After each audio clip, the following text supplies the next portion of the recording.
Next, questions on the topic of gun violence. In the wake of the Parkland shooting in 2018, you expressed support for certain gun control measures in Florida, including raising the minimum age for firearm purchases and implementing red flag laws. How would you use the position of Attorney General to advance these common sense gun safety policies on a national level?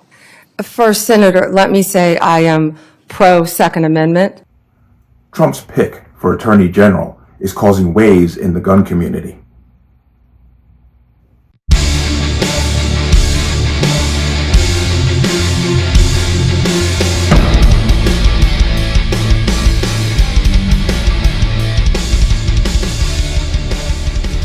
Welcome to another installment of the Connecticut Gun Bench. Today's video is brought to you by P.A.N. Firearms, LLC. P.A.N. Firearms for NRA certification of multifaceted gun training.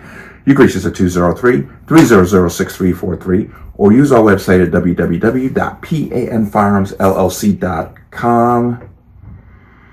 As always, there'll be a link in the description box below. If you like chat, like content, what I do, you can support me with the link. Everything is appreciated. And once again, gun-related channels are being scrutinized. If your comment disappears, I'm not doing it. If I remove your comment, I'll tell you that I'm doing it. And today is January 20th. Not only is it MLK Day, as we celebrate the civil rights leader, it is also Inauguration Day. And for the first time in my adult life, I am actually watching an inauguration of a president. That's unusual. But I've never been so excited for change politically in my life. Let's talk about this. Now, as we know, confirmation hearings are happening in the House right now for Trump's appointees to different positions within his administration. We saw the one with Pete Hegseth, who is going to be head of the Pentagon, and we can see that the Democrats are up to no good as usual. But I want to talk about Pam Bondi's confirmation hearing, where she was asked a very direct question by a Democrat, and her answer is raising the hackles of many of those in the gun community. I want to play it in its full context so we understand what's being said here. Next, questions on the topic of gun violence, which continues to be a challenge and a problem in many parts of the country. As you know, the Department of Justice plays a key role in enforcing federal gun laws and working to prevent gun violence. In the wake of the Parkland shooting in 2018, you expressed support for certain gun control measures in Florida, including raising the minimum age for firearm purchases and implementing red flag laws, which I agree with, I support, and they're proven to make a difference and to save lives.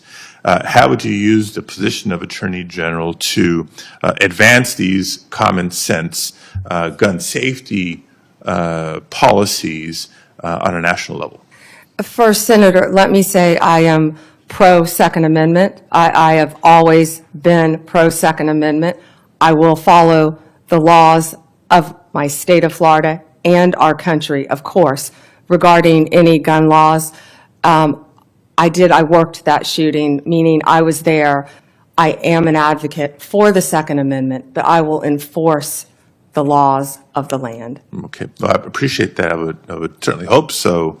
But any specific ideas that you have on advancing the common sense gun safety proposals that you support as you were Attorney General? I gave you two examples: raising the minimum age for firearm purchases or implementing red flag laws. There's, I think, a growing national consensus on universal background checks. I would be glad to meet with you and review any legislation that you have, Senator. Heard that and you saw that. A lot of people are saying, wait a minute, you're pro-Second Amendment, but you're willing to work on Democrats on red flag laws and things that you championed in Florida. If you remember, after the Parkland shooting, she was at the forefront of supporting ERPO, extreme risk protection orders, and also raising the age to buy a so-called assault weapons from 18 to 20, like that's really going to solve anything. Florida doing, I'm talking policy-wise here, what have they actually done after the deadly shooting last month? Florida's Attorney General Pam Bondi joins us now. Ma'am, Attorney General, Can you tell us exactly what Florida has done? Not what you're debating, not what you're thinking about. What concrete action has been taken? As well as mental health, which is huge. It has a gun violence restraining order in there. It raises the age of purchasing an assault rifle to 21, and it's banning bump stocks. Okay. But she also doubled down on that. This clip here is from 6 years ago, right around when Parkland happened. We're going to bring in something called the gun violence restraining order. So if someone is civilly committed, typically you can hold them for up to 72 hours, but people are getting out within 24 hours, the majority of them. So what we want to do is let law enforcement come in and take the guns. Good. They're a danger to themselves. Which you can't or do others. right now. Well, because without being adjudicated. So because they're a danger to themselves. You want them to take the guns and when they are not go through 6 months of legal trials and everything else, Exactly. But we also have to give the mentally ill the due process in which they deserve, President. So what we're doing is they're going to be able to take the guns when they're taken into custody or into the hospital, and then when they're released within 24 hours or 72 hours later, typically it's 24 hours, but law enforcement will have 72 hours to determine whether they should give those guns back or they can go to a judge and say, Your Honor, please keep these guns. We feel this person is still a danger to himself or others. Heard that. So, yes, there is reason to be concerned about her position and what she might or might not do.